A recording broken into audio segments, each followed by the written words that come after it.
Começando a gravação desse 31 de maio de 2025, emergencialmente no Café Plenitude, apoiador oficial desta aula. Tomando aqui um cafezinho do Café Plenitude. A gente vai falar a respeito da flauta mágica de Mozart. Como? Olha o Henrique. Bem-vindo, Henrique. Que bom que você está conosco. Oi, pessoal, bom dia. Bom dia, Henrique querido. Aconteceu uma emergência aqui. Eu estava dando aula do Robson até quase 11 horas, quando começou chac, chac, chac, puk, puk, puk. Seu Cléo trabalhando na obra justo em frente onde eu estava. E aí eu comecei. Não, eu resolvi. Meu Deus do céu. Enfim, eu corri para o Café Plenitude, que é um café muito querido aqui por perto de casa, e eles Hum, me deram a senha da internet e eis-me aqui trabalhando com vocês. Meu Deus do Se céu. começar a ficar muito barulhento, eu vou encerrar a aula e a gente parcela essa aula, tá? Tá. Lá vamos nós. Peço então a todos vocês que desliguem seus microfones, porque daqui já deve vir algum pouquinho de ruído para que a gravação fique bacana. Não se apoquentem e abram o microfone para perguntarem em qualquer momento que necessário. Ok? E eu espero que a conexão esteja boa. Vocês me veem e me ouvem suficientemente, né? Joia. Então, vamos lá. A flauta mágica de Mozart.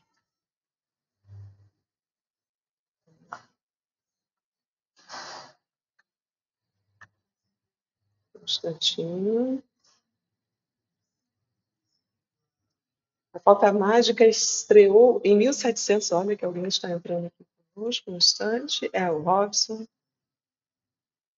Bem-vindo, Robson. A flauta mágica foi estreada em 1791, no contexto da Revolução Francesa.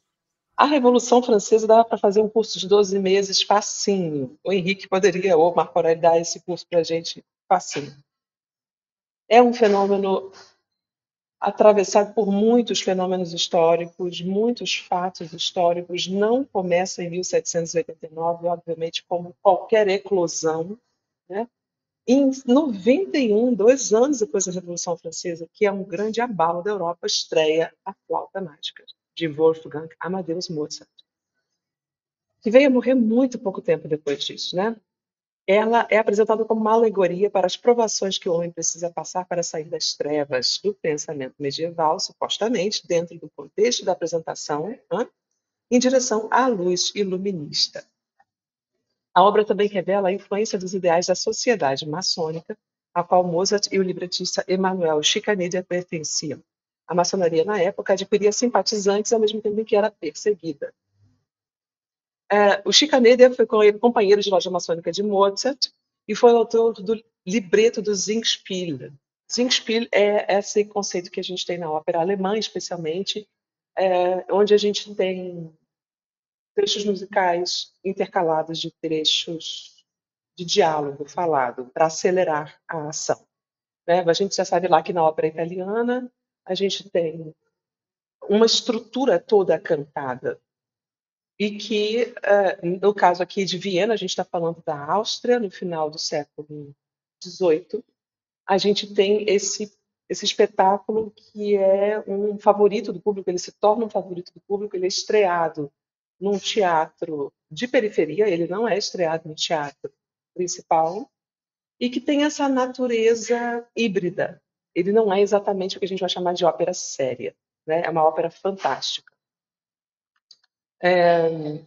Apesar de ser hoje uma das óperas mais aclamadas, Mozart estava sofrendo muito de dificuldades financeiras e depressão, e estava meio inseguro com relação à estreia. E uma característica interessante da ópera de Mozart como um todo e da flauta mágica é que a gente tem a composição de artistas virtuosi, gente que precisa de um grau de excelência ímpar, e gente com um nível de desenvolvimento vocal nem tão grande, como é o caso da Pamina, que é uma menina super jovem, com boa musicalidade, evidentemente, com um papel difícil musicalmente, mas é uma menina muito jovem que faz a estreia de Pamina. E o Papageno, por exemplo, é um ator. É um papel pouco cantado, muito atuado.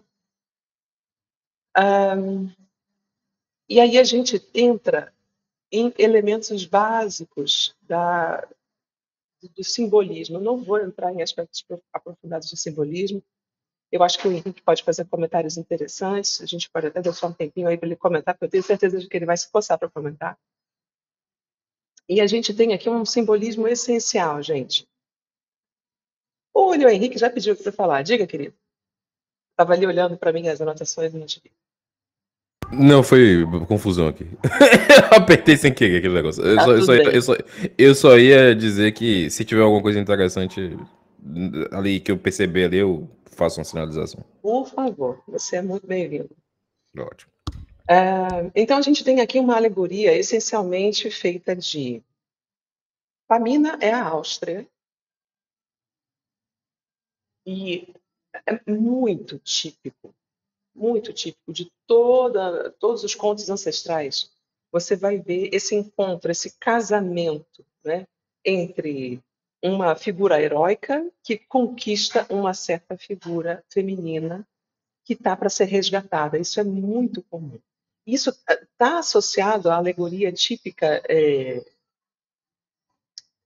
estruturação mesmo social, em que essa figura feminina a ser conquistada, ou resgatada, ou cuidada, ela representa o solo, a terra, o povo, não apenas o povo, mas a nação, ou aquilo que se entenda, claro, de tempo a tempo, como nação. Então, a figura do rei, o rei precisa conquistar a terra, ele precisa fertilizar essa terra. E no instante em que ele não cumpre essa missão, inclusive o povo tem autorização para fazer esse rei cair e alternar por um outro que sim fertilize.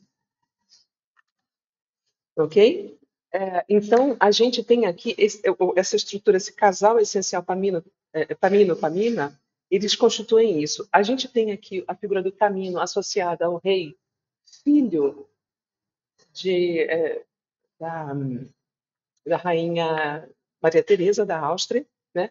Maria Teresa da Áustria, ela vai simbolizar a rainha da noite, essa Habsburgo que representa os valores católicos, os valores vistos como ultrapassados nesse momento, ou pelo menos nesse comentário, que é a flauta mágica, e o José II, filho, ele vai representar, que ele já é um outro tipo de rei, ele vai ser permeável a esses ideais da maçonaria, e ele é visto como essa figura que pode resgatar essa Áustria. E aí, como todo mundo já conhece bastante bem a flauta mágica, a Pamina tem um instante em que ela começa a ajudar o Tamino a realizar esse intento.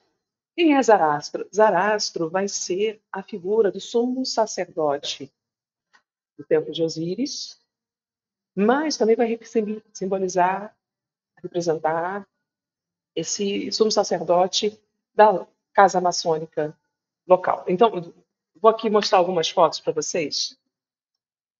Deixa eu compartilhar. Pelo que você falou, tem uma passagem induzida da flauta mágica de luz às trevas, né? Provavelmente.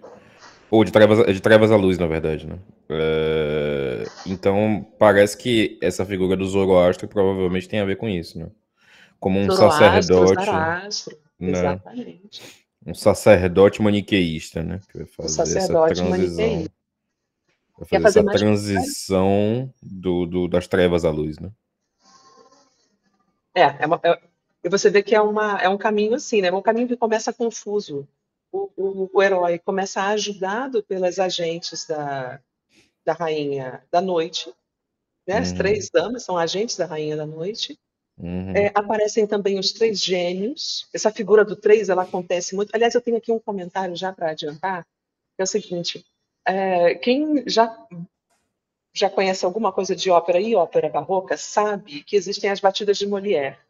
Então a gente tem um, dois, três, quatro, cinco, seis, sete. Um, dois, três. Essas são as batidas de início de todo o espetáculo. Elas vão ter um simbolismo muito forte, né? Tem dois, três, quatro, cinco, seis, sete. Olha aí o sete. Um, dois, três. E que se você ouvir lá a flauta mágica na abertura, ele vai prescindir desse um 1, 2, 3, 4, 5, 6, 7. E a gente vai começar daqui.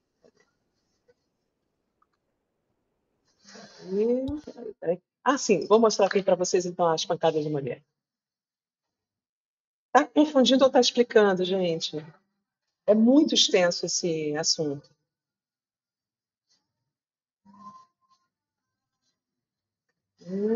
Tudo massa, né? Que bom. Pancadas de mulher. Olha aí, ó.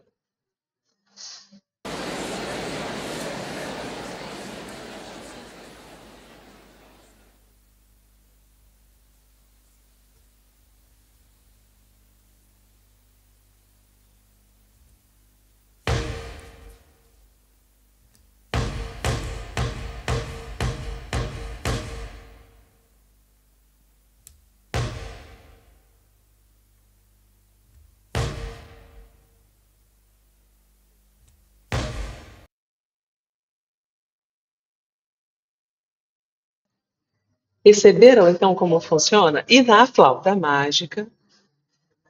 Onde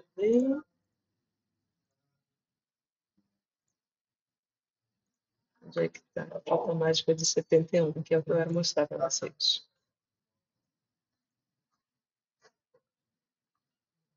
Vai, Mena.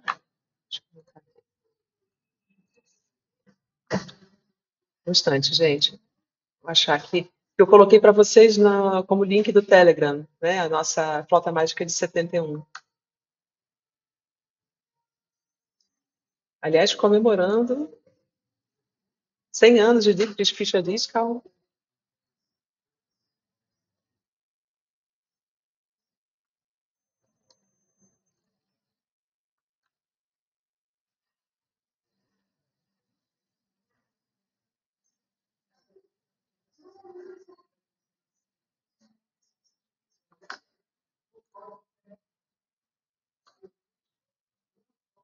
Eu não estou produzindo essa guia aqui. Me dê um instante, gente.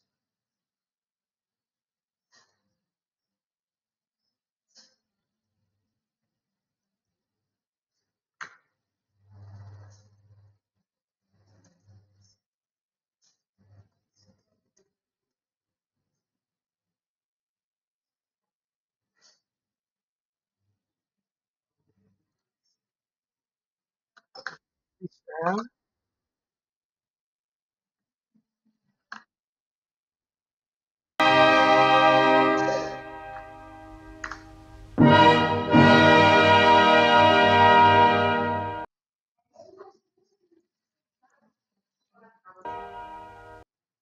Será que eu consigo recarregar essa página? Porque aqui eu já comecei a compartilhar do e-mail, então.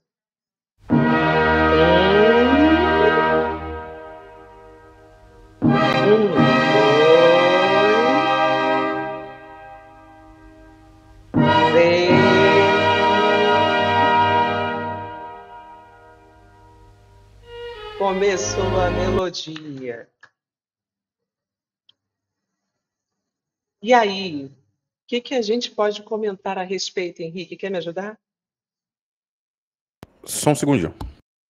Pois não.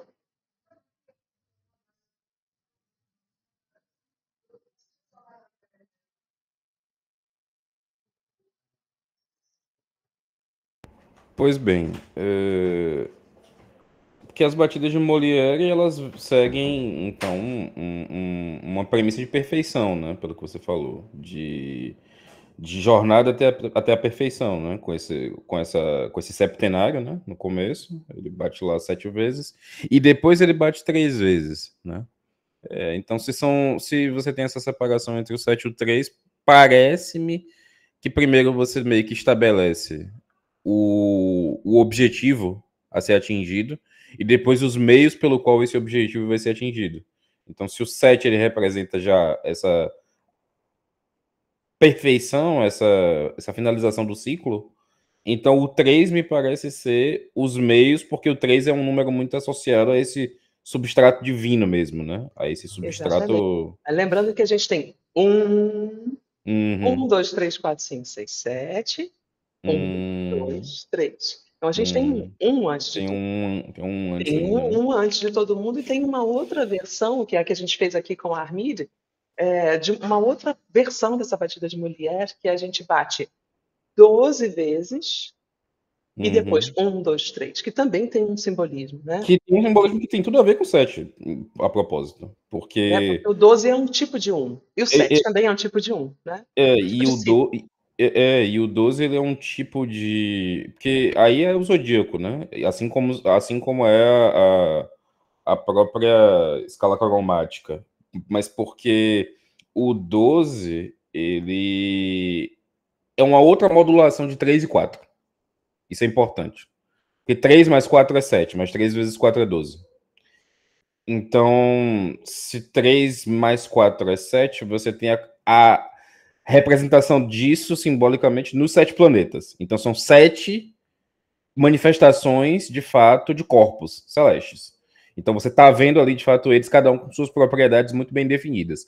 Quando você está falando de 12, aí você está falando da repartição do tempo mesmo. Está falando, de fato, desse ciclo zodiacal, que é o ciclo do Sol. Né? Como que ele dá a vida através dos 12 meses. Né? E como que ele separa e dilui as estações, etc. Então, me parece ser duas maneiras diferentes de você abordar o problema, né? No um você aborda sobre essa premissa da perfeição e o outro meio que sobre essa jornada através do tempo, né? Vamos colocar assim. Genial. Mas a gente tem aí, então, são dois elementos interessantes, né? A gente tem um elemento ideal e depois um elemento factual, né? O Sim, tempo. A exatamente. gente tem a perfeição, o ideal, e depois a gente tem o tempo. E aí, o que Exatamente. chama a atenção também aqui é que você vai às aberturas de todas as óperas, elas já começam com alguma coisa. Às vezes é uma compilação de trechos e tudo, ou trazendo tonalidades simbólicas.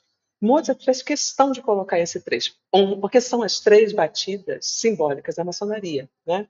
Essa entrada nesse portal, adentrar esse portal. Então, a gente, quando interpreta, agora fazendo aqui uma parte, queridos cantores, fazendo uma parte aqui para o nosso quintal.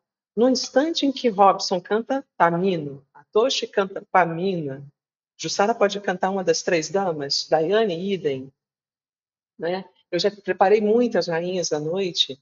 Se essa clareza não vem contigo, você se enrola um pouco. E é importante também entender que nem todos os personagens são virtuosísticos e existe uma razão pela qual os personagens não são virtuosísticos. Existe uma característica em Mozart.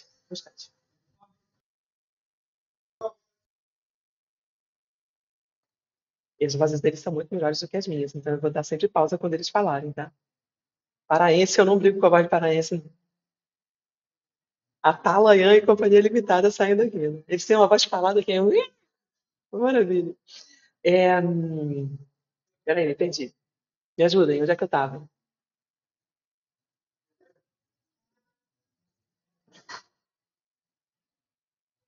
Na virtuosidade. Assim, claro. Vocês vão notar isso também em Bodas de Fígaro, em que você vai ver. Antes existia a ópera séria, a ópera cômica, né? E aqui a gente tem um tipo de obra teatral, musical, como Mozart, onde eu coloco, não em cenas sucessivas, mas no mesmo palco, cantando conjuntos, personagens de natureza ideal e personagens de natureza mais baixa e mais assim equívoca possível. Essa é a grande novidade em Mozart. Vai ser uma grande novidade nessa ópera transicional, que é uma ópera de iluminismo, que o período neoclássico da música é um negócio muito rápido. Eu me acostumei, inclusive, já a olhar o classicismo, aquilo que a gente chama de ópera classicista, como um fenômeno assim de transição do barroco. Na verdade, é um rabicho de barroco, porque se você pensa no rococó, o rococó, que é o fenômeno na pintura equivalente à ópera classicista, porque a ópera classicista não é exatamente classicismo.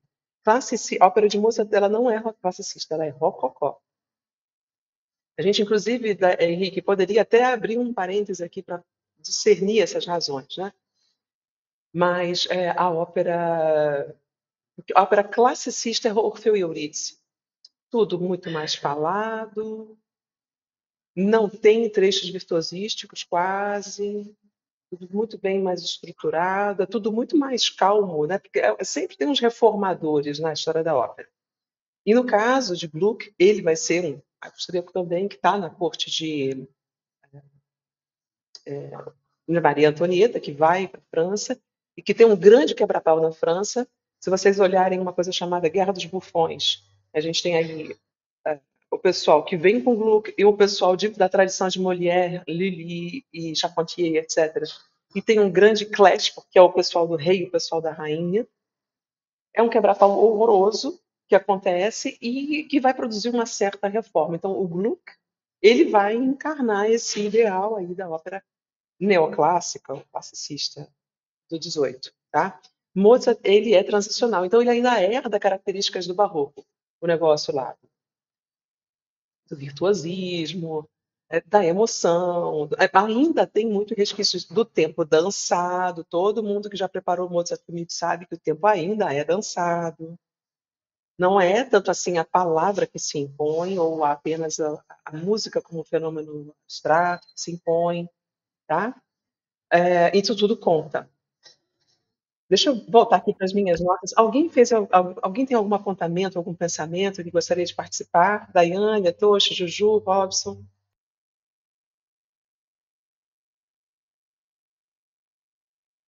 Porque todo mundo aqui canta Mozart, né? Então eu acho que essa é uma aula fundamental para todos nós.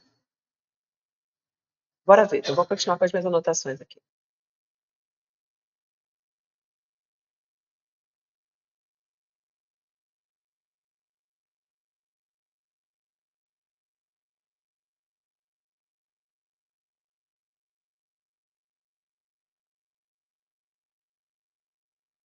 Eu gostaria de compartilhar aqui com vocês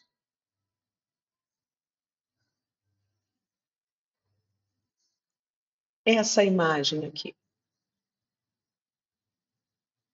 Vocês todos veem? Essa é a Maria Teresa da Áustria, a rainha. Essa imagem do Van Meitens com certeza influenciou Mozart e adjacências. Olha a cor da roupa dela. Ela já é mais idosa, a Teresa já é mais idosa. Aliás, para quem deseja se inteirar um pouco mais da história de Maria Teresa, dessas alegorias feitas em torno dela, existe uma ópera chamada O Cavaleiro da Rosa, de Rosenkavalier, e que vai falar dos últimos anos da Maria Teresa, se envolvendo ali com um menino equivalente ao querubino. Gostaria de escutar um pouco de você, Henrique, para você falasse um pouquinho ali da roupa da Maria Teresa. Deixa eu compartilhar de novo.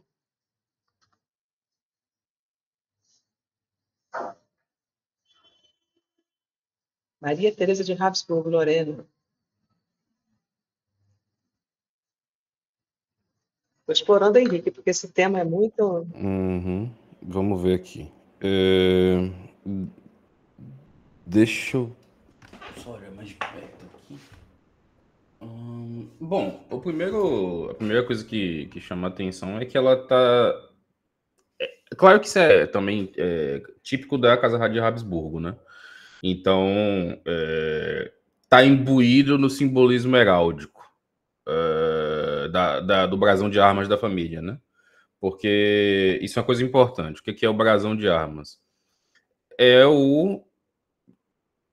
como se fosse o símbolo de distinção de cada uma das famílias, né? Então, cada família aristocrática, não necessariamente só aristocrática, mas tradicionalmente os aristocratas, eles têm esses brasões de suas famílias que respeitam certas leis, que são as leis da heráldica.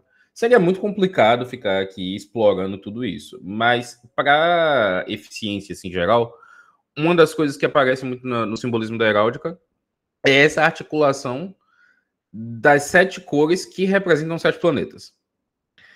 Então, você tem uma combinação geral das cores em que o amarelo e o branco, eles podem servir de fundo ou de brasão. Porque você tem 2 campos dentro de um brasão de armas, que são principais.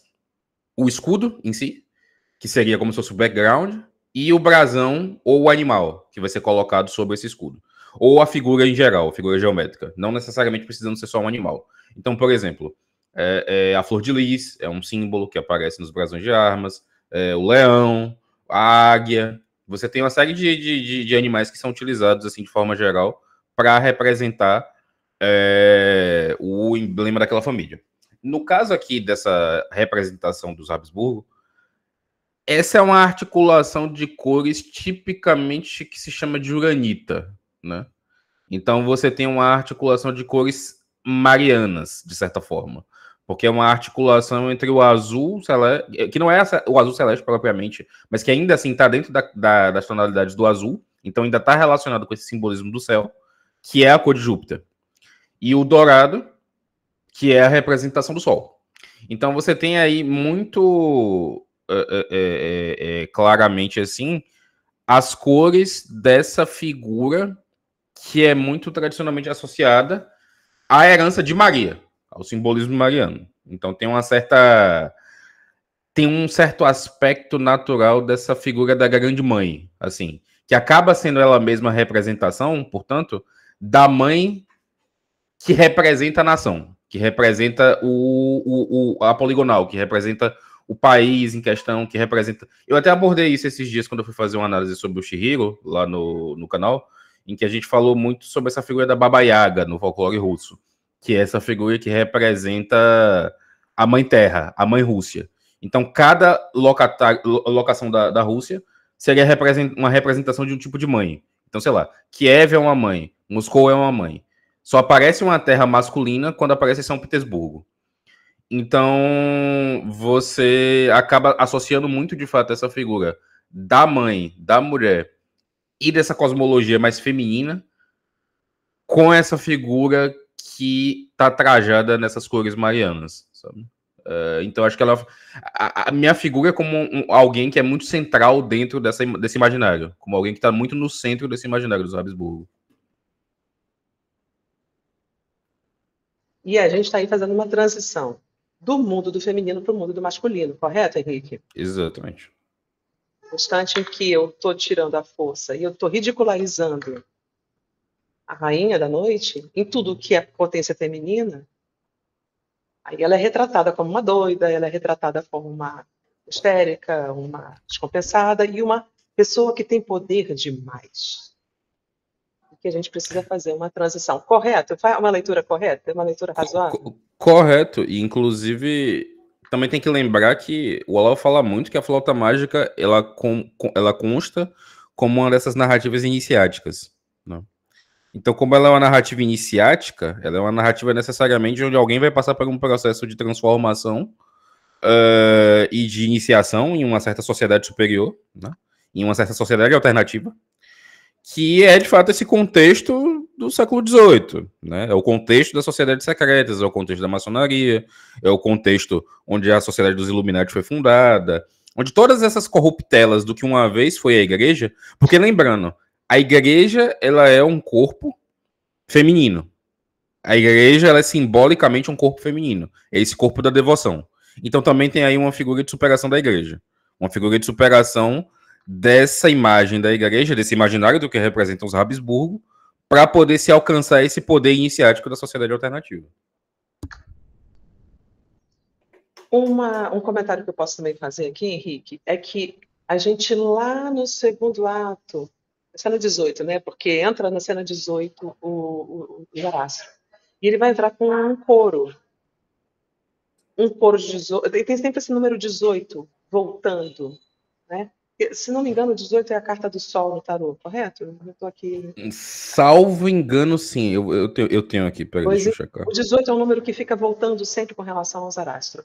Com 18 sacerdotes, o 18, 18, 18. E, se você observar, o coro que acompanha Zarastro é um empréstimo de um certo coro que depois eu vou procurar para vocês, de uma cantata de Bach. Então, aquela estrutura coral é um empréstimo. Na verdade, é a Lua, o 18. Ah, é a Lua. A Lua é o 18 e o Sol é o 19. Mas não seria porque tem uma contagem que começa com louco e tem uma contagem que começa com Sim, mago, não é? sim, sim, eu sei o que você está dizendo. É porque eu estou considerando a contagem do Tarot de Marselha, mas Ok. Que começa com louco. porque o louco, na verdade, no Tarot de Marselha, ele é 0, ele não tem número. Então você Ah, conta a partir do mago. Então os arcanos maiores seriam 21 nessa contagem, né? Não 22. Aí se você levar em conta como você está falando, de fato, mas então nessa outra talvez contagem. aí por trás a gente tenha isso. Porque tô aqui, porque eu não sei se ele ia, a não ser que seja uma grande piada, né? De pegar o 18 e ficar reproduzindo, colocando. Porque todo mundo jogava tarô. Tarô era a carta de baralho do pessoal, Sim, né? exato. Então, quando entra cena 18, com 18 sacerdotes, as pessoas tinham um olhar, né, elas frequentavam catedrais, né, um povo. Eu imagino que a leitura já estivesse assim, muito penetrando no povo, mas essa capacidade de leitura simbólica, né, de frequentar uma catedral e ler aqueles símbolos, aquelas histórias contadas pictoriacamente, isso se aplicasse. Então, o que entrava em cena, o povo sabia, olha, está entrando pela direita, entrando pela esquerda, olha, ele foi para o fundo, agora ele fez isso, fez aquilo. Hum, Então, eu tenho uma capacidade de fazer a leitura. A não ser que, então, seja uma piada onde coloca o sol no lugar da lua. Não sei. uhum, Eu realmente sim. não sei. E aí fica aqui uma pergunta, né, no ar, e a gente pode explorar isso melhor depois. Uhum. Ver relatos da época e tal.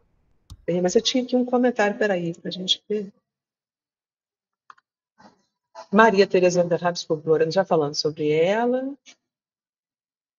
Já falamos um pouquinho de Mozart. Mozart é uma figura assim muito muito querida, né? Ele falou muito bem e muito diretamente ao coração das pessoas. Tem muito que se fala aí a respeito de Mozart. Eu recomendo. Tenho aqui alguns links que eu usei como base para esse meu roteiro e que eu vou compartilhar também com vocês. E eles são apenas um ponto de partida. E Mozart, ele é um homem do seu tempo, mas ele consegue comunicar, talvez, inclusive, porque ele inaugura um certo tipo de homem moderno, né? Que rompe com o seu patrão arcebispo e que vai em busca de uma carreira solo, sem o estímulo financeiro e mecenato da igreja. Então, assim, ele conta uma certa história e talvez tenha também pego por isso, né? Ele grudou porque também houve uma certa. Meu Deus do céu, eu não estou aqui tirando a genialidade de Mozart, pelo amor de Deus. Mas dizendo, olha, tem uma máquina de propaganda também aí atrás que deve ser levada em consideração. Porque isso existe, né? Existe o gênio, mas existe também uma certa adequação a um tempo, ou apresentação de um novo tempo que aparece aí. Eu gostaria de colocar também aqui uma informação para vocês, gente, antes da gente escutar um pouquinho a ópera. Na juventude de Mozart, bom, Mozart morreu muito jovem, mas na juventude dele, ele fez um oratório de meia hora sobre o libreto de Thamos, que é uma história que se passa no Egito. E que se você observar, o Thamos tem muito da flauta mágica. Vou colocar aqui para nossa escuta, eu não vou compartilhar, eu vou deixar apenas lá no grupo Telegram. Em nome aqui já são 11h57, a gente já está há 40 minutos aqui, né? Caso vocês desejem prosseguir aqui nessa escuta, é interessante vocês verem como transposições disso vão acontecer lá na flauta mágica. E, mais uma vez, eu devo repetir. Então, ele pega um certo trecho de um coral de Bach e ele vai colocar lá na cena do Zarastro. Então, partindo desse princípio de que vácuo não existe, ele pega e faz transposições de coisas que as pessoas já reconheciam e coloca ali. Então, no instante em que eu pego um coral de Bach, que todo mundo cantava na sua igreja luterana, e eu faço uma transposição. Olha, gente, é isso e nós estamos entrando nisso aqui agora, né? Espero achar aqui depois esse link, porque eu realmente não eu perdi, mas eu vou procurar. E deixa eu ver, eu quero mostrar agora para vocês a imagem do teatro do Auf der Wieden, que foi onde foi estreado. Dá para a gente aumentar essa imagenzinha? Tá legal? Dá para ver, né? Olha que troço minúsculo. É um teatrinho pequenino, né? Quantas pernas tem? Vocês estão vendo cada um desses tracinhos aqui escrito teatro, né? Tem umas perninhas, né? Essas tracinhas. 1, 2, 3, 4, 5 perninhas e um proscênio. Essa linha, eu não sei se dá para vocês verem aqui o meu mouse, não sei. Tem uma linha antes escrita do teatro, que é onde fica o fundo, né? Aí tem uma outra linha de marcação de fim do palco, e a gente chama essa linha de proscênio, né? Olha, um teatro de 5 perninhas é um teatro pequeno. Para vocês terem uma ideia, o Teatro de Versailles tem 12 pernas. É muito mais profundo. E você vê que é um teatro com um único andar de camarotes, de guias acima. A gente tem aqui uma plateia bem simplificada. E eu não sei se vocês já viram imagens assim do templo, em que é basicamente espetáculo acontecendo e linha de polícia sempre à frente, olhando para o público e mantendo a ordem, porque o quebra-pau acontecia mesmo. Porque as pessoas tinham uma relação assim de como quando a gente assiste TV e fica conversando com os personagens e jogavam coisas, e coisas aconteciam, né? Então, a gente pode prever aí um ambiente onde a agitação também acontecesse. Agora eu gostaria de fazer uma pequena pausa aqui do meu falatório para ouvir vocês. O que vocês perceberam, o que vocês pegaram? Eu quero daqui a pouco escutar um pouquinho. Vou chamar vocês, viu? Posso chamar você, Daiane? Estás aí, minha querida? Oi, Carol, tô aqui sim. Quando a gente pega, né, é tudo tão complexo, né, tem tanto a se estudar sobre cada obra, cada compositor, né, é tanta coisa, é um universo mesmo a ser desbravado, né, mas eu, pegando essas linhas gerais, assim, eu achei que a exposição foi bastante clara, assim, ela já traz muitos pontos, né, de reflexão que contribuem. Nossa, quase me afoguei. Pontos de reflexão que contribuem para a gente desenvolver os personagens, né? Saber do que está além da história, o simbolismo do que vem por trás, né, desses personagens, né? Onde que eles se situam. E isso aí acho que enriquece a nossa interpretação, né? Então achei bem boa a abordagem, assim, né?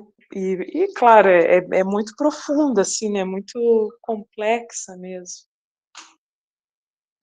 Ok. Robson, estás por aí? Talvez não, porque o Joaquim está ali junto com ele, talvez não esteja escutando. Juju, Jussara? Carol, bom, completando só isso que a Daiane falou, que realmente, assim, é muita coisa mesmo para a gente ver. E como que, assim, acho que toda pessoa que começa a ver ópera, que gosta de ópera, aí começa a estudar, porque realmente tem necessidade de saber mais e mais, porque é pouco que a gente vê. A gente vai à ópera e aquilo ali parece, né? Quando você começa a ver e mais profundo, aí começa a apaixonar mais ainda e mais, porque é muito profundo tudo. Aí uma coisa vai ligando a outra, essa fala do Henrique foi assim para mim perfeita nesse sentido, que né, como que fica uma inteireza assim de todas as situações. Então assim, achei perfeito. Que bom. Mais alguma colocação? Porque eu sei que você é astróloga, informação, mas está. Pois é, isso Então, aí fale aí, astróloga. me deixou bem assim, com vontade de estudar mais, porque nem imaginava que essa roupa dela significasse tanto isso, né? E o tarô também, achei isso bem interessante, que o tarô na época, e como que, e ele como compositor, isso foi estudado após ou ele tinha esse domínio todo, Carol? Na verdade, o Esse. desse tempo, a mulher desse tempo, eles detinham esse conhecimento simbólico, porque, veja, se a gente pensa já, por exemplo, dos nossos avós, eles têm muito mais conhecimento simbólico do que nós. Uhum. Não é? A gente não tem um pouco dessa herança, não. Corta o cabelo nessa estação. Essa Sim, planta precisa ser colhida nessa certa época. Era um pouco mais simplista, né? Então, eu nem sei se é simplista, mas eu acho que é simbólico. Eles têm a noção de que uma noiva casada com essa cor ou com aquela faz diferença. entendi. Né? Existe uma diferença de leitura, né? Fala, Henrique, quer participar? É só porque, na verdade, você vai ver isso na linha do tempo de basicamente qualquer sociedade, na medida em que existe uma diferença entre isso que a gente chama hoje de reino da quantidade, né? A gente viver hoje meio que em prol da informação e da simplicidade das coisas, né? Da praticidade das coisas.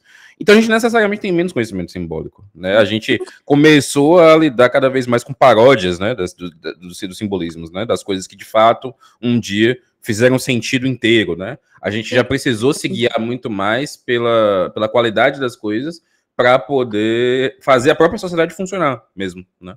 Então era muito comum para eles assim não tomar como garantia simplesmente que, por exemplo, que você pode contar com certos recursos tecnológicos para poder se lembrar das coisas. Até recurso mnemônico era usado, né, como recurso simbólico, né? Então você precisava de fato de uma imagem simbólica das coisas para poder lembrar delas, para poder lembrar de fato do que fazia parte delas. Porque era um conjunto muito mais abstrato, muito mais complexo.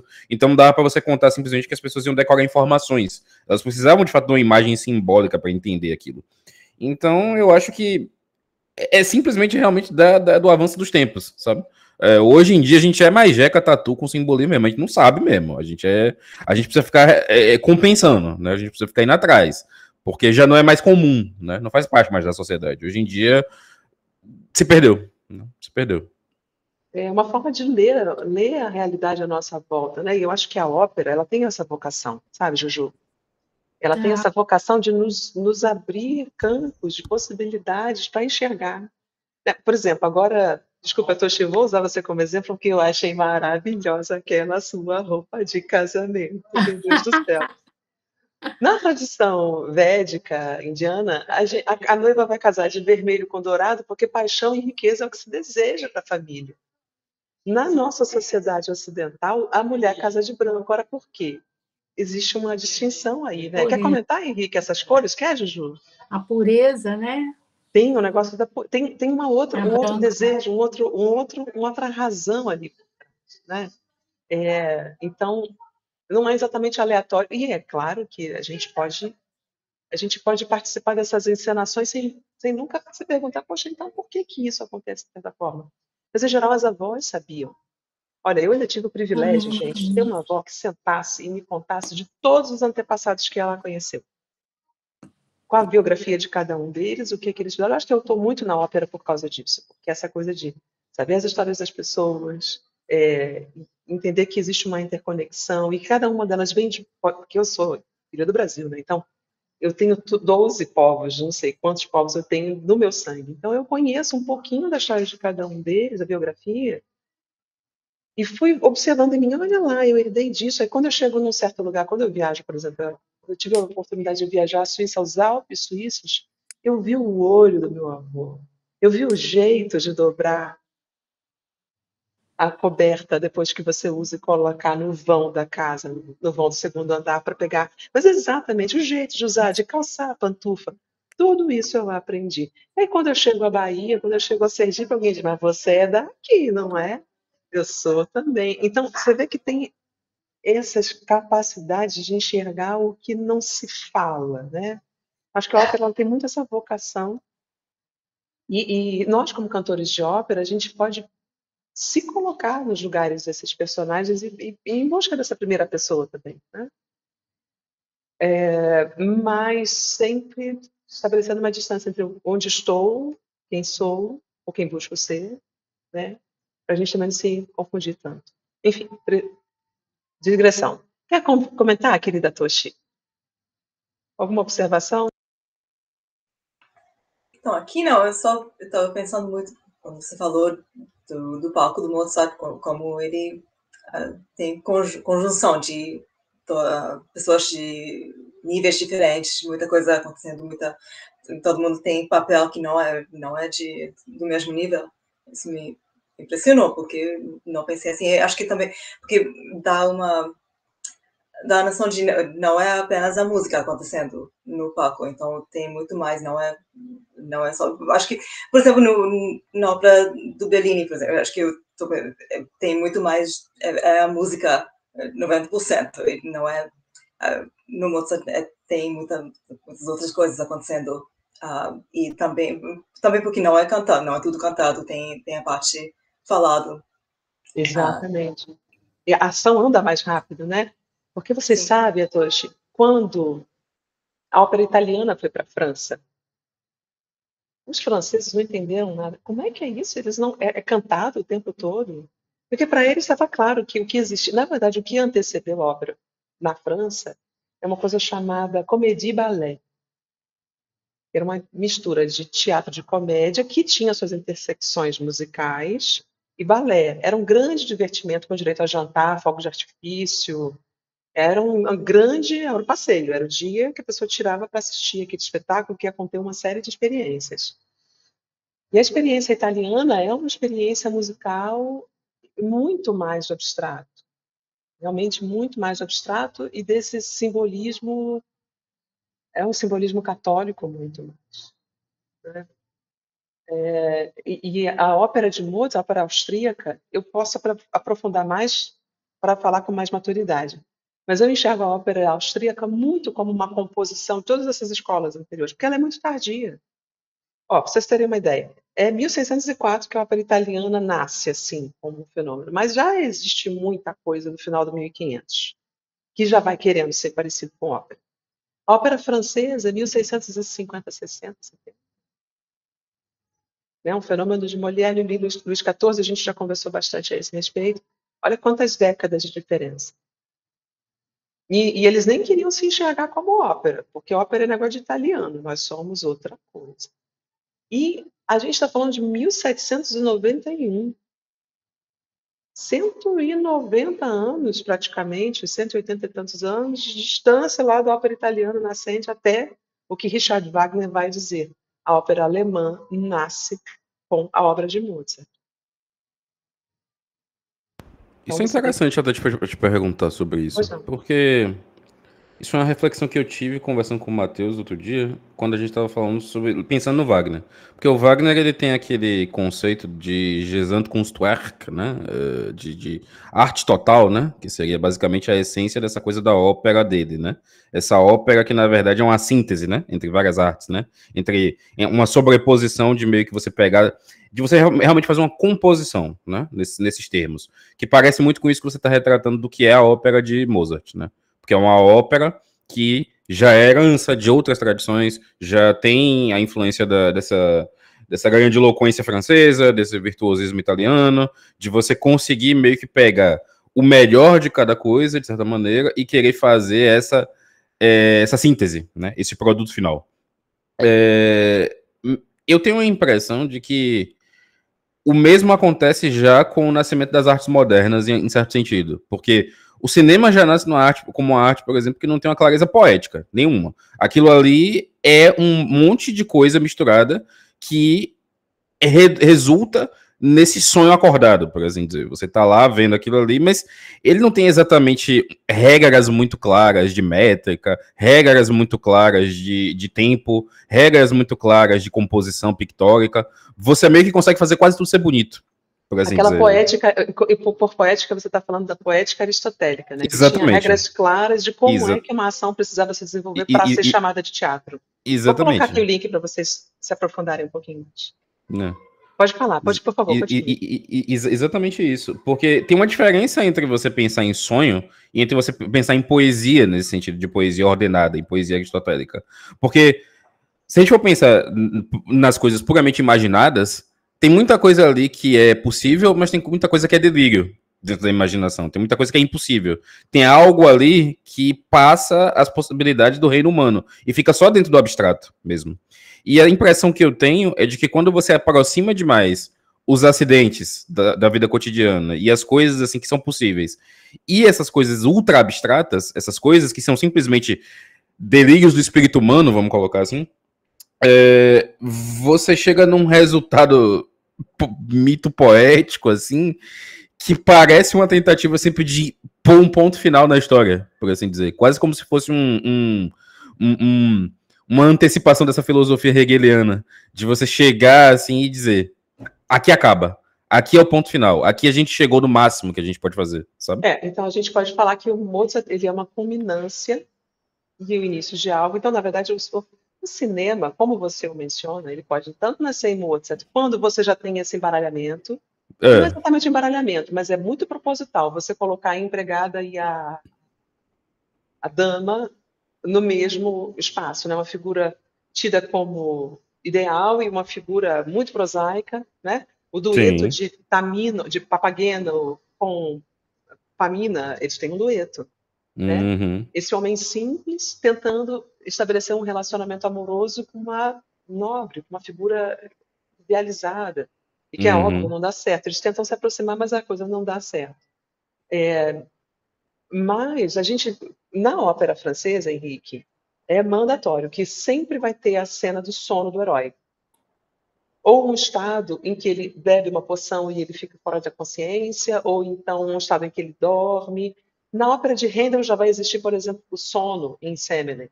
É muito recorrente na ópera, mas na ópera francesa é mandatório que exista uma cena de adormecimento. Então, você tem isso. O cinema já vai nascer ali. Agora, eu recomendo, a gente vai chegar uma hora em que vai estudar Puccini. Quando você ouvir sua primeira ópera de Puccini, você vai dizer, isso é cinema.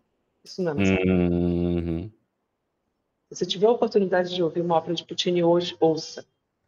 Porque você vai ver tudo muito organizado. Todo mundo vai beber na água de Puccini. Não existe... Não estou nem falando de Ennio Morricone, que é um autor italiano. Estou falando de todos os autores que fizeram música incidental para cinema. Todos eles bebem na água de Wagner e de Puccini. Porque eu acho que Wagner é espetacular em criar essas grandes paisagens, que a gente chama em música alemã, Bildung, né? Essa formação, capacidade, né? Malerung, na verdade, essa pintura, uma formação e uma pintura musical. Sentar no teatro e ouvir uma ópera de Alban Berg ou uma ópera de Wagner, ou, em geral os grandes alemães, você vê os jorros de tinta, assim, as imagens, as cores, elas vêm muito claramente, né? Eu acho que a Jussara, como pintora, vai poder, inclusive, fazer um comentário, porque é muito claro especialmente quando você ouve no teatro. Quando você ouve em gravação, tem esse impacto, mas eu acho que o teatro é uma outra coisa. Então, você vê que você tem uma composição de coisas e que vai dar no cinema. Então, o cinema realmente não nasce do nada. E eu acho que ele, como linguagem, é claro que depois ele vai amadurecer, mas se você vê o primeiro cinema, as primeiras décadas do cinema, ele é como se fosse um teatro transposto para diante da câmera, né? E especialmente esses momentos em que a gente podia se permitir a quebra do tempo, do espaço. Não sei, estou aqui falando a mão livre, eu acho que você pode fazer bons comentários também. Não, é porque essa é uma questão que vem me afligindo até, na verdade, assim, como um interesse teórico mesmo, de você ver que parece que nesse momento em que você tem essa transição, assim, da linguagem, assim, do século XIX para o século XX, e você começa a ter possibilidade de cada um fazer meio que um esforço, uma poesia própria com a câmera na mão, né? De você conseguir simplesmente... Porque se você comparar, por exemplo, a fotografia, vamos dizer, com o esforço representacional de outras artes, a fotografia, ela te dá quase com uma poesia pronta. Você não precisa exatamente de um esforço de construção, você só precisa de um esforço de intuição. Não tem... você captura ali aquele momento, você enquadra aquilo ali, você tem uma intuição da qualidade do que está sendo representado naquele momento, e pronto, tem uma foto feita. Já tem, entre aspas, uma obra de arte feita, que não chega a ser arte tão pesadamente, de gestão pesada, nesse sentido de construção, de representação, de disciplina, mas uma arte de intuição. Uma arte assim, que tem uma intuição muito clara, que tem uma beleza muito clara. Então, como é belo, é arte. E aí você meio que cruza essa barreira entre o belo real e o belo poético, o belo representacional, e transforma tudo numa coisa só. Então tudo vira uma espécie de sonho acordado. E aí você acaba O Matheus que comentou isso, que o Chesterton fala num ensaio chamado Sonhos, que o sonho ele é uma experiência de harmonia mínima. Ela só precisa de harmonia o suficiente para que não desande para o delírio completo. Mas também o resto é muito livre. De maneira geral, você tem muito espaço para poder ter improviso dentro da experiência do sonho. Você voa, você desce, você faz o que você quiser. E essa inserção dessa figura do sonho acordado, ou do adormecimento, ou desses motivos narrativos que te levam para uma espécie de experiência do transcendental dentro do imanente. De você conseguir ter contato com outro mundo sem sair desse plano, sem necessariamente ter que fazer uma experiência religiosa, uma incursão religiosa, mas você meio que trazer a religião para dentro da arte, de certa maneira, pela irradiação dela mesma. Ela mesma se tornar uma experiência religiosa. Então me parece assim que acaba que todos esses esforços de síntese, de combinação e de aperfeiçoamento do poder grandiloquente da arte parecem ir muito nessa direção da arte como religião, sabe? Parece ir muito nessa direção da arte como um substrato religioso mesmo. E uma substituição da religião para a sociedade. Uma religião posso fazer civil. um comentário aqui para ti, de um artigo que li agora algum tempo atrás, falando a respeito dos andamentos em música. Falando sobre isso que você acabou de mencionar, Henrique. É um músico, eu não sei, uma grande maestra falando, que a gente tinha um tempo bachiano muito lento, de Johann Sebastian Bach, e toda a obra sacra em geral, muito lento porque muito solene. No instante em que o homem vai se tornando mais laicizado, o que vai ficando lento é o tempo wagneriano. É o tempo operístico. A ópera no século XX é uma ópera de tempos muito alargados. Se você e ainda as primeiras gravações do início das primeiras décadas do século XX, de artistas que fizeram suas carreiras iniciando no 1850, 60, por exemplo, e que já estavam assim bem mais idosos no início do século XX, mas que ainda fizeram toda a sua trajetória no teatro e depois foram gravados lá no final de tudo. Não tinham um compromisso com aquela mídia. Você vai ver como os tempos que eles adotavam eram tempos muito mais falados. Então, você está entendendo então que tem uma cruz aqui? Condiz muito, inclusive, com o que acontece hoje. É um debate, Jussara, olha isso, a pergunta respondida. Por que é que Marília canta como canta e Carol canta como canta o Messias de Handel? Olha aí a resposta, você está vendo? Carol, dá assim, infinitas reflexões essa fala do Henrique, essa história inteira, né? E isso vem de encontro, que eu fiquei muito assim, impactada com o encontro de vocês a semana passada, falando disso. E que, inclusive, eu me lembrei muito da Marília, você lá cantando, justamente nesse sentido, assim, até onde, né, vai até onde o outro tem toda esse ele mesmo, né, fazer como, é bem assim, contemporâneo, como diz o Henrique. E é muito estudar, vou estudar mais, porque... Ueba! É porque você pode ver os andamentos barrocos de agora, se você pega uma apresentação fresquinha que aconteceu ontem, de qualquer peça barroca, ela vai ser um linhagem muito rápido, tudo muito articulado, tudo muito ligeiro, nada tem muito aprofundamento, na minha opinião. As vozes vão ficar numa posição mais alta, nada vai ter tanta base, os andamentos, porque existe isso que o Henrique acabou de mencionar, e eu vivo isso na carne, e é um grande debate. Porque se contratam hoje você, o Atoshi ou a Daiane, para cantar em uma obra barroca, vai sempre existir essa decisão estética. E você, inclusive, pode ser elencada ou não elencada em função dessa decisão estética.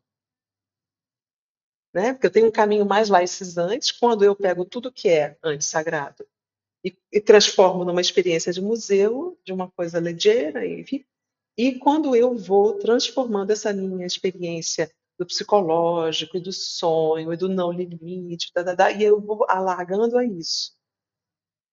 Vocês vão se lembrar que na semana passada a gente ouviu gravações de Kirsten Flagstad cantando Wagner e cantando Bach, não foi isso? Ouvimos Kirsten Flagstad cantando os dois autores com uma propriedade semelhante. Ela não faz tanta alteração. E tempos depois, a gente não consegue nem encontrar uma cantora que faça. Então, a gente encontrou uma Valquíria cantando de um jeito completamente alargado, e por isso é um prejuízo da própria voz, na minha opinião, e a cantora de bar cantando de uma maneira muito diferente, é muito distinto. Não dá para ser a mesma pessoa frequentando os dois ambientes, digamos. Não é exatamente a minha escolha estética, porque Carolina Faria canta bar e canta Wagner. Essa é a minha escolha estética. De cantar Lully e cantar Berlioz, que é o Wagner francês. Exatamente esse é o eixo da minha carreira e a minha escolha estética. E é o que, é claro, eu acabo transmitindo para vocês, porque todo mundo que estuda comigo vai fazer de tudo. Eu quero que você seja a mesma e que você se encontre ao longo de todos esses repertórios. Vamos escutar um pouquinho? Tem comentário ainda, gente? Eu estou adorando essa aula. Não, vamos lá, vamos ouvir, tô doido pra ouvir.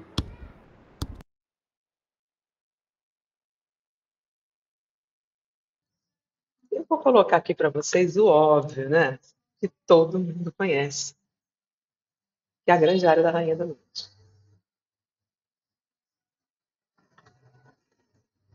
A Diana Damrau.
E aí, pessoal, vamos lá. Opa.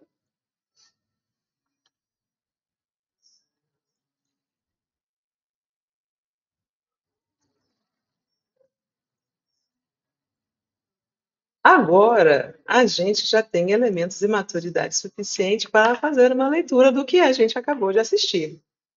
Ora, eu tenho aqui a Áustria, na figura de Pamina, sendo chantageada pela Rainha da Noite, Maria Teresa de Habsburg e Lorena, chantageando a sua filha a pegar esta faca aqui, esse punhal aqui, dá-lhe no coração de Zarastro, mata esse homem, porque ele é a peste, ele é a praga, ele não pode continuar existindo.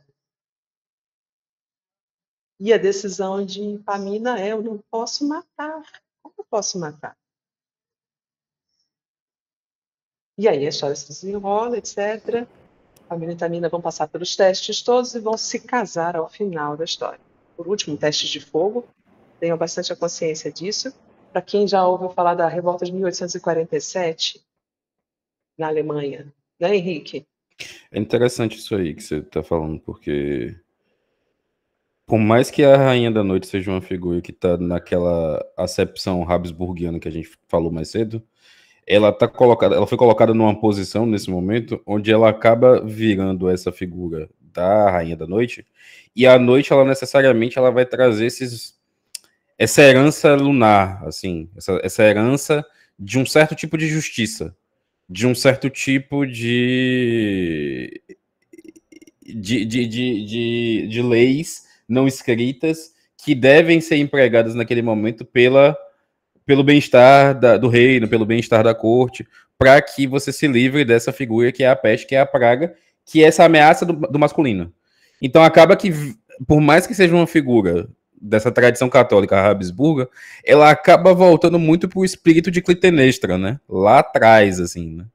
Ela volta, assim, para esse espírito da mãe que quer fazer justiça com as próprias mãos, né? Essa justiça de sangue, né? Essa justiça matrilinear. Então vira muito essa coisa dessa discussão antiga dos gregos, que era essa divisão entre uma justiça civil, né, da Dike, e a justiça de Temir, né? Que é aquela justiça matrilinear, sanguinolenta. Porque se eu te dei a vida, eu posso te tirar a vida. Exatamente. Esse é o drama de ser mulher. Henrique, Exatamente. já vou te adiantando. Tu é homem, a gente pode falar aqui de primeira pessoa, né, meninas? Eu te dei a vida, eu posso te tirar. Então, essa é o binômio feminino, não é? Exato. Então, é muito interessante isso que você acabou de falar. E aí, olha, vamos nos colocar no lugar do público. Sentou a bunda lá para assistir a Flauta Mágica e viu isso claramente representado. Todo mundo já viu a foto da rainha vestida de azul claro. Esse povo já viu essa foto, uma foto altamente conhecida. Ei, essa é aquela. Está pedindo isso? Entendi. Porque eu já sei por fábula após fábula que a princesa é a terra, é a alma, né? É essa nação e essa terra a ser fecundada que vai ser conquistada pelo herói. A coisa vai se desenrolando e se organizando, e aí a gente tem uns resultados que são ondas de choque. Eu acho que a música, ela ao mesmo tempo é tardia, ela faz síntese, mas ela também antecipa coisas. E, aliás, Henrique, eu sei que você é bom de Dostoiévski. E quando a gente lê, por exemplo, de Turgenev, Pais e Filhos, quando a gente lê O Crime e Castigo, de Dostoiévski, a gente já está vendo a Revolução de 17 acontecer. 60, 70 anos antes, os caras falando. Todo o delinear da sociedade vai acontecer. E tudo isso, é claro, vai respingar na gente, nas Américas. Isso vai respingar. Com certeza. Não é? Meus amadíssimos, eu vou colocar para vocês, já está lá, na verdade, no Telegram, o link da ópera completa para assistirem. Infelizmente, aqui existe uma latência, então o vídeo não fica tão legal de se assistir. Mas está feito aqui um comentário e com agradecimento preciosíssimo da presença do Henrique. Eu acho que foi muito enriquecedor a sua presença. Para que a gente tenha uma visão de como é que a coisa funcionou do lado de dentro das coxias, que é o nosso interesse muito como artistas, mas também todos os fenômenos que chegam até nós no instante em que se decide para reproduzir a Flauta Mágica. É um título que tem muita demanda, não tem teatro, todo ano não ofereço uma Flauta Mágica, Tem diversas flautas mágicas acontecendo ao longo dos países simultaneamente, sempre tem. Então, existe muita demanda. E eu acho que isso também é um caso a se pensar. Poxa, títulos entram e saem do gosto popular. Por que essa se mantém? E aí a resposta está aí para a gente refletir. Eu gostaria de ouvir algum comentário final, se tem 1h15 de aula, né? Eu só queria agradecer mesmo pela oportunidade, aprendendo muito, assim, num campo assim que eu me julgo muito verde ainda, mas que cada vez mais eu aprendo assim vendo vocês e enfim, também tenho a oportunidade de acabar exercitando um pouco mais dessa dimensão simbólica de ter meio que de ter aquela coisa que os antigos chamavam de ouvido simbólico, assim, né? De aprender não só a ver, mas também a ouvir, né? Os símbolos, né? Ouvir a voz das coisas, né? E eu acho que isso é uma coisa que esse círculo tem me ajudado bastante. Que bom, que bom. É uma parte fundamental de ser professor de canto, Henrique. Porque esse ouvido simbólico é aquele que vai entender quem é a pessoa que está emitindo essa voz, o que ela quer com essa emissão vocal e o que ela pode. Uhum. E aí, o professor precisa ter essa leitura simbólica para entender como orientar esse cantor por uma carreira que faça sentido para si. Então, Daiane, Jussara, Toshi, querem fazer algum comentário? Só agradecer mesmo, Carol. Maravilhosa essa aula de vocês. Só acrescenta. Obrigada e até a nossa próxima aula. Nossa próxima aula talvez seja lá do aeroporto de Caiane. Se tiver conexão, a gente pode fazer uma aula conversada também. Ou então vocês cantam e a gente fica ouvindo. Daiane, Toshi?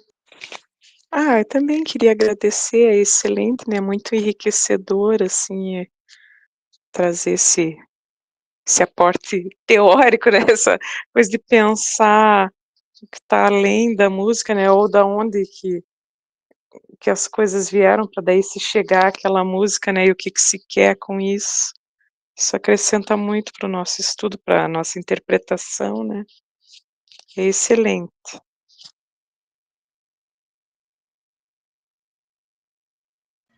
Eu também agradeço, acho que não tenho mais para mas muitas coisas novas para pensar e estudar.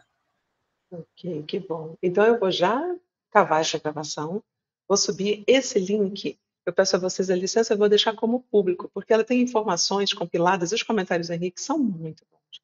Eu vou deixar como link público porque outras pessoas podem se beneficiar dessa conversa. Claro. Então, já vou dando os nomes de quem esteve aqui para que as pessoas saibam. Né? Daiane Bernardi, Henrique. Qual é o seu sobrenome, Henrique?